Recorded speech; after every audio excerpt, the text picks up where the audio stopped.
Hi guys, welcome back to my channel. आज की video का टॉपिक है प्राइसिंग यूनिट्स। तो इस वीडियो में हम पूरी अच्छी तरह से समझ लेंगे कि प्राइसिंग यूनिट्स होता क्या है और ये कितने टाइप्स के हैं। One is one way and second is return. तो इस पूरी वीडियो में हम वन वे प्राइसिंग यूनिट को पूरा अच्छी तरह से समझ लेंगे। So let's start the video. इसको समझने के लिए मैं स्टार्टिंग एक एग्जाम्पल से करती हूँ, क्योंकि एग्जाम्पल से समझोगे तो जल्दी से समझ आ जाएगा। Now let's take an example of a journey from Dublin to Tokyo.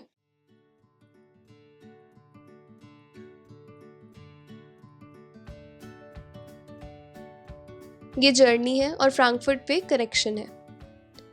तो डबलिन टू इस्तांबुल एक फेयर बेसिस कोड है, इस्तांबुल से बीजिंग और बीजिंग से टोक्यो। इन तीनों ही पार्ट्स में अलग अलग फेयर बेसिस कोड है, मतलब ये तीनों क्या हुए, फेयर कॉम्पोनेंट्स। अब तीन फेयर कॉम्पोनेंट्स हैं, मतलब इन तीनों को हम अलग अलग से प्राइस कर सकते हैं। These are the sub journeys. ठीक है, इस केस में हमारे पास 3 सब जर्नीज है। तो इन तीनों सब जर्नीज का अलग अलग प्राइसिंग यूनिट होगा।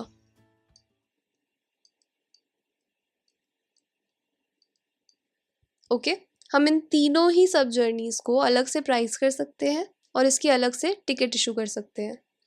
अगर इसके पीछे एक कंडीशन है, अगर इन तीनों के जो फेयर बेसिस कोड है वो कंबाइन नहीं किए जा सकते।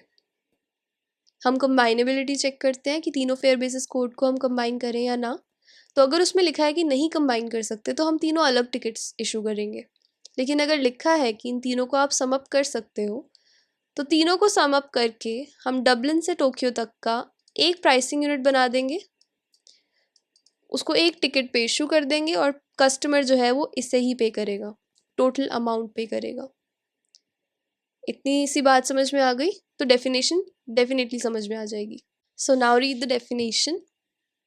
A journey can be broken into sub-journeys where each sub-journey is priced as its own pricing unit. So the customer pays the sum of all pricing units. यही बताया मैंने। और कितने टाइप्स की प्राइसिंग यूनिट्स हैं हमारे पास? One way and return.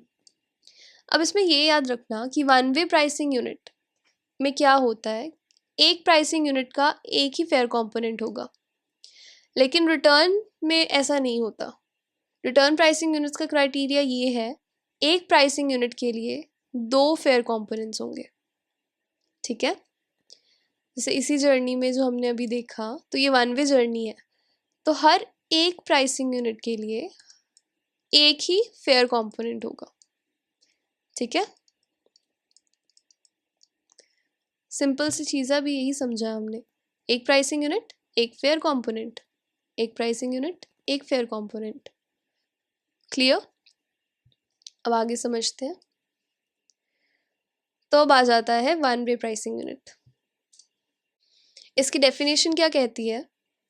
It is priced from origin to destination in the direction of travel. अब ये मैंने हाईलाइट क्यों किया है इसको और इसको स्टार मार्क क्यों किया है? क्योंकि काफ़ी इंपॉर्टेंट है। वाई? एग्जाम्पल समझो। जब भी हम रिटर्न जर्नी देखते हैं, मान लो एक रिटर्न जर्नी देखो, दिल्ली से दुबई, दुबई से सिंगापुर, सिंगापुर से दिल्ली, ये एक आरटी जर्नी है। जर्नीज में समझा हुआ है ये सब। तो इसमें क्या होता है, आउटबाउंड लेग और इनबाउंड लेग। तो जब भी हम आउटबाउंड को और इनबाउंड को प्राइस करते हैं, इन दोनों का क्राइटेरिया अलग होता है। तो आउटबाउंड लेग को प्राइस करने का क्राइटेरिया ये है कि इन द डायरेक्शन ऑफ ट्रैवल इसको हम प्राइस करते हैं। फॉर एग्जांपल, इसमें दिल्ली, दुबई और सिंगापुर होगा। लेकिन इनबाउंड के केस में हम डायरेक्शन को रिवर्स कर देते हैं, तो इसमें हम लिखेंगे दिल्ली और सिंगापुर। ठीक है, डायरेक्शन रिवर्स हो गई। तो दिल्ली से सिंगापुर का फेयर उठाएंगे, सिंगापुर से दिल्ली का फेयर नहीं उठाएंगे। इस फेयर्स को हम कैसे सिस्टम पे देखते हैं, उठाते हैं, ये सब कुछ मैं अभी बता दूंगी जब हम टिकट बनाना सीखेंगे अभी वन वे की। लेकिन उससे पहले ये याद रखो कि मैंने जो इस पर स्पेसिफिकली मेंशन किया है ये हमेशा प्राइस होता है origin to destination in the direction of travel, मतलब डायरेक्शन ऑफ ट्रैवल, क्योंकि ये एक वन वे जर्नी है। जैसे अभी हमने एक एग्जांपल लिया था,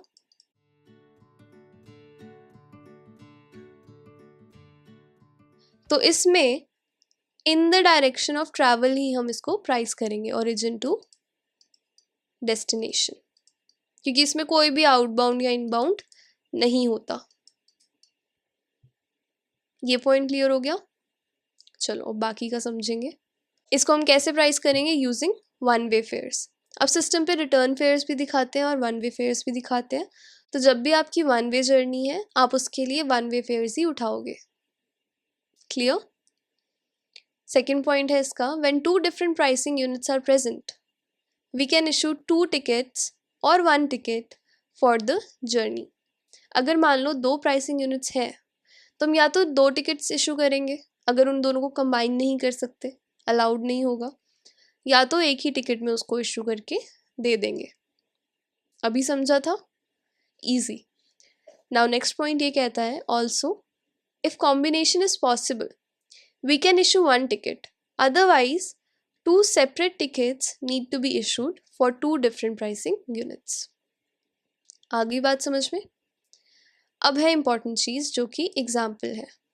अब वन वे प्राइसिंग यूनिट को समझने के लिए हमारे पास 2 एग्जाम्पल्स हैं बुक में भी, और मैंने यहाँ पे भी आपको 2 ही एग्जाम्पल समझाए हैं। तो सबसे पहला एग्जाम्पल ये है कि अगर मान लो एक प्राइसिंग यूनिट है और उसका फेयर कॉम्पोनेंट भी एक ही है। अब कैसे, देखो, ये जो जर्नी है लंदन से Tokyo, this is 1 fair component, है ना, ओरिजिन टू डेस्टिनेशन, और कुछ है ही नहीं, कोई वाया पॉइंट नहीं है इसमें। तो एक फेयर कंपोनेंट है, कैसे पता लग रहा है, फेयर बेसिस कोड देख लो उसका, है ना, और उसका फेयर निकल के आ रहा है इतना 4348.00 GBP। What is GBP? Great Britain pound. अब इस टिकट में और भी चीज़ें नोटिस करो, सिर्फ यही नहीं है। देखो इसमें दिया हुआ है airline code British Airways, flight number दिया हुआ है, बुकिंग क्लास कोड दिया हुआ है, ठीक है, डेट मेंशन्ड है, टाइम मेंशन्ड है, फेयर बेसिस कोड तो हम बात कर ही रहे हैं उस पर। NVB एंड NVA इसको अलग से लिख लो, this is not valid before and this is not valid after. अब इन दोनों चीज़ों का मतलब क्या है? नॉट वैलिड बिफोर का मतलब होता है कि जो डेट मेंशन्ड है टिकट इससे पहले वैलिड नहीं होगी, कोई भी पैसेंजर इससे पहले आके फ्लाई नहीं कर सकता। और नॉट वैलिड आफ्टर मीन्स जो डेट मेंशन है उसके नीचे, उसके बाद ये टिकट वैलिड नहीं होगी, उससे पहले पहले उस पैसेंजर को अपनी डेस्टिनेशन पे पहुंचना है, ठीक है। उसके बाद बैगेज, बैगेज कितना अलाउड है, 2 piece of baggage is allowed. अब पूरी टिकट को देखना समझो, क्योंकि टिकट्स आती रहेंगी और टिकट में क्या क्या मेंशन होता है, कहाँ कहाँ मेंशन होता है, ये आपको पता होना चाहिए ना। ऐसे ही दूसरी टिकट को देखते हैं। सेम टिकट को थोड़ा सा चेंज किया इन्होंने एम्स्टर्डम पे ले लिया कनेक्शन। तो कनेक्शन को तो हम फेयर कंस्ट्रक्शन पॉइंट में काउंट नहीं करते, तो लंदन से टोक्यो अभी भी एक ही फेयर कंपोनेंट हुआ और इसका फेयर बेसिस कोड भी सेम ही है ना। लंदन से एम्स्टर्डम और एम्स्टर्डम से टोक्यो एक ही फेयर बेसिस कोड है, तो ये ऑब्वियसली एक ही फेयर कंपोनेंट हुआ, इसमें भी कोई सब जर्नी नहीं बनी, तो इसका एक ही प्राइसिंग यूनिट है, एक ही फेयर कंपोनेंट है अभी भी। अगर आप इसमें भी देखो, लंदन से फ्रैंकफर्ट, फ्रैंकफर्ट से टोक्यो, फ्रैंकफर्ट एक स्टॉप ओवर है, लेकिन फेयर बेसिस कोड अभी भी सेम है, तो क्या हो गया, 1 प्राइसिंग यूनिट 1 फेयर कंपोनेंट। अब जो ये बुक में एग्जाम्पल दिया और उसके नीचे आप थ्योरी पढ़ोगे, तो ये थ्योरी क्या समझाने की कोशिश कर रही है, देखो इस टिकट में क्या था, लंदन से टोक्यो जा रहे थे तो इतना फेयर आ रहा था, फिर उसके बाद एम्स्टर्डम हमने कनेक्शन लिया, फेयर इतना हो गया।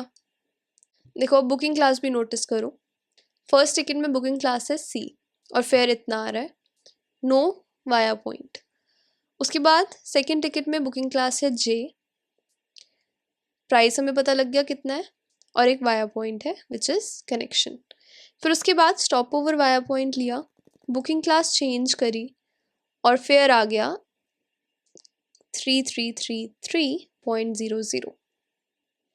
इसका क्या मतलब है, जो सिस्टम होता है उसको हम कमांड कर सकते हैं कम फेयर लेने के लिए। हम कह सकते हैं सिस्टम को कि जो भी सूटेबल फेयर है उस टाइम पे, जो बाकी फेयर से कम है, रीज़नेबल फेयर है, उसको उठा लो, तो सिस्टम वही आपको डिस्प्ले करेगा। तो इसमें भी यही केस हुआ, हमने कनेक्शन लेकर देखा, उसके अंदर स्टॉप ओवर लेकर देखा, तो कनेक्शन जब लिया तो फेयर बढ़ गया और बुकिंग क्लास भी दूसरी थी। लेकिन जब हमने फ्रैंकफर्ट से स्टॉप ओवर लिया, फेयर कम हो गया और बुकिंग क्लास चेंज हो गई। अब इसमें बहुत चीज़ एक इम्पॉर्टेंट मैं बता रही हूँ, बुकिंग क्लास और कैबिन क्लास दोनों अलग चीज़ें हैं, इसको लेकर कंफ्यूज मत होना।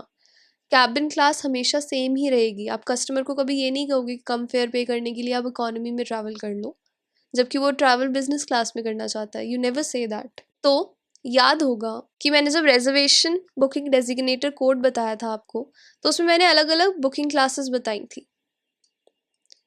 अलग अलग कैबिन क्लासेस के लिए। समझ में आया?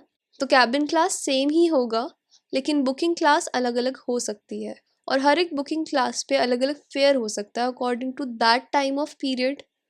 उस पर बहुत चीज़ें अवेलेबल होती हैं, seasonality, high season, peak season, everything.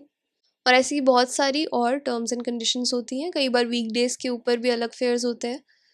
Everything is mention in the coming chapters, इसके ऊपर ज़्यादा स्ट्रेस मत करो। सिंपल सी बात इतनी है कि कैबिन क्लास कभी आप चेंज नहीं करोगे, लेकिन बुकिंग क्लास कोड अलग हो सकता है। सेम कैबिन क्लास के बहुत सारे बुकिंग क्लास कोड होते हैं, कुछ एग्जांपल्स तो यहीं पे हैं। Now let's come back to the topic. उसने बुकिंग क्लास चेंज करा है सिस्टम पे, लेकिन कैबिन क्लास अभी भी सेम ही है, और बुकिंग क्लास कोड चेंज करने की वजह से हमारा फेयर भी कम हो गया। तो सिस्टम ने इस टिकट को फाइनलाइज किया कि हम ये टिकट बता सकते हैं पैसेंजर को कि आप फ्रैंकफर्ट पे स्टॉप ओवर ले लो, तो आपको थोड़ा प्राइस कम मिलेगा, आप इसमें आराम से जा सकते हो, बैगेज भी सेम ही है ना, डेट भी सेम है, एयरलाइन भी सेम है। नहीं, एयरलाइन भी अलग हो रही है। अब ज़रूरी थोड़ी है कि सेम एयरलाइन ही आपको सेम चार्जेस दे सकती है कम ज़्यादा करके। एयरलाइन आप चेंज कर सकते हो, बस आपके डेस्टिनेशन पॉइंट्स जो होते हैं, डेस्टिनेशन और ओरिजिन पॉइंट जो होते हैं, टर्मिनल पॉइंट्स, लेकिन आपके जो टर्मिनल पॉइंट्स होते हैं वो सेम होने चाहिए, है ना। तो हमें ये बेस्ट लगा, तो हमने ये कस्टमर को ऑफर कर दिया। क्लियर? अब हम इसके ही बारे में पढ़ लेते हैं, जो अभी हमने स्टडी किया उसको मैंने कुछ पॉइंट्स में लिखा है। Now read this. Journey is priced as one pricing unit and one fare component, है ना। जर्नी एक प्राइसिंग यूनिट पे थी और एक ही फेयर कॉम्पोनेंट बन रहा है, अलग अलग टिकट नहीं आ रही, फेयर कॉम्पोनेंट भी एक ही है। उसके बाद GDS system can be commanded to rebook itinerary flights to a booking class that delivers a lower fare in the cabin travel. यही देखा, हमने लोएस्ट फेयर उठा लिया GDS को कमांड करके। उसके बाद system price itineraries based on the airlines, class and routing booked. अब जो सिस्टम है वो फेयर अलग अलग करता है बेस्ड ऑन एयरलाइंस, क्योंकि अलग अलग एयरलाइंस अलग अलग फेयर्स इम्पोज करेगी। बुकिंग क्लास, उसके बाद रूटिंग, ये भी तो मैटर करता है ना, हम कौन से एरिया से कौन से एरिया में जा रहे हैं, तभी तो ग्लोबल इंडिकेटर आता है, और ग्लोबल इंडिकेटर भी एक फैक्टर है हमारा प्राइस चेंज करने का। ये ग्लोबल इंडिकेटर वाला ही है एग्जाम्पल 2 जो हम अभी समझने वाले हैं। सो नाउ एग्जाम्पल 2, अब इसमें क्या कहता है, जो जर्नी है वो लॉस एंजलिस से जाएगी बीजिंग, तो अगर लॉस एंजलिस से जा रही है तो $, लगेगा, है ना, लोकल करेंसी फेयर। तो लॉस एंजलिस से हम जा रहे हैं बीजिंग वाया सिंगापुर। एयरलाइन कौन सी है? 2 एयरलाइंस है, सिंगापुर एयरलाइंस और एयर चाइना, ठीक है। फ्लाइट नंबर मेंशन है बुकिंग क्लास कोड देख लो, उसके बाद date, time, fare basis code अलग है, नॉट वैलिड बिफोर और नॉट वैलिड आफ्टर कि अभी कोई कंडीशन ज़्यादा अप्लाई हो नहीं रही है ना, सेम डेट्स ही हैं, और बैगेज। फिर प्राइस, कंपेयर तो हमें एंड में प्राइस ही करना है, तो प्राइस देख लिया। तो अब इसमें क्या हो रहा था, लॉस एंजलिस से सिंगापुर के लिए एक फेयर बेसिस कोड था, तो ये एक फेयर कंपोनेंट बन गया विच इज़ अ सब जर्नी, है ना, इसको हम अलग से प्राइस कर सकते हैं। उसके बाद सिंगापुर से बीजिंग फेयर बेसिस कोड अलग है, इसको भी हम अलग से प्राइस कर सकते हैं। तो हमारे पास दो प्राइसिंग यूनिट्स आ गई, फर्स्ट, सेकंड। लेकिन लॉस एंजलिस और सिंगापुर, सिंगापुर और बीजिंग, ये एक फेयर कंपोनेंट है और ये दूसरा फेयर कंपोनेंट है। तो मतलब वन वे जर्नीज में हमेशा एक फेयर कंपोनेंट का एक प्राइसिंग यूनिट होता है। यही समझते आ रहे हैं, कुछ नई बात नहीं है। तो इसी वजह से एक तो ये टिकट बन के आई और एक ये टिकट बनी, क्योंकि फेयर बेसिस कोड अलग था, दोनों का अलग अलग प्राइस कर दिया उसने। अब देखो ये अलग अलग टिकट्स बन के आ गई, हमने कौन सा फेयर उठाया, जो वन वे फेयर था, राइट, वन वे फेयर ही लिया हमने। तो कस्टमर को हम दो टिकट्स इशू करेंगे और इन दोनों के लिए अलग अलग पेमेंट लेंगे। क्लियर? चलो इसके बारे में हम समझ लेते कि हमने समझा क्या अभी तक। एक सेकेंड, एक और चीज़ याद आ गई, यहाँ पे आर देख रहे हो, so this is routing based fair, not mileage based. ठीक है, अगर यहाँ पे एम लिखा होगा दैट इज माइलेज बेस्ड, यहाँ पे आर लिखा है तो इसका मतलब है रूटिंग बेस्ड। अभी तक जो एग्जाम्पल में मैंने वर्बली बोला सब कुछ समझ में आ गया। अब हम इसका समझते हैं पॉइंट्स में कि इसके अंदर क्या क्या पॉइंट्स थे जो हमने मेंशन करे हैं समझने वाले। सबसे पहले तो द फेयर ब्रेक डाउन, मतलब जो ऑटोमेटेड टिकट है, इज टू प्राइसिंग यूनिट्स, दो अलग अलग टिकट्स हुई, है ना, each with one fare component. ये बिल्कुल हमेशा याद रखना कि वन वे में एक प्राइसिंग यूनिट के साथ एक ही फेयर कॉम्पोनेंट होता है। यहाँ अगर दो प्राइसिंग यूनिट्स भी हैं तो फेयर कॉम्पोनेंट हर एक प्राइसिंग यूनिट का एक ही होगा। बार बार एक चीज़ कह रही हूँ कि बाद में कंफ्यूज हो जाओगे अगर आरटी जर्नी पढ़ लिया और इसको रिवाइज नहीं किया तो। बार बार एक ही चीज़ बता रही हूँ इसलिए कि आप जब रिटर्न जर्नी करो तो इसके साथ कंफ्यूज मत होना। Okay, now the second point, one और two separate tickets can be issued for one itinerary. अभी मैंने ये भी डिस्कस किया था। Due to two different airlines, कौन सी एयरलाइन थी, सिंगापुर एयरलाइन और Air China, there are two different pricing units. दो अलग एयरलाइंस की वजह से, अलग फेयर बेसिस कोड की वजह से दो अलग अलग फेयर्स निकल कर आ गए। ठीक है, due to different global indicators, मैंने कहा था ना ग्लोबल इंडिकेटर्स की वजह से भी प्राइस चेंज होता है, तो वही बात आ गई। Due to different global indicators there are two different pricing units. Okay, जैसे प्राइसिंग यूनिट वन के अंदर हम जा रहे हैं via Pacific Ocean, Los Angeles to Singapore, देखो जर्नी,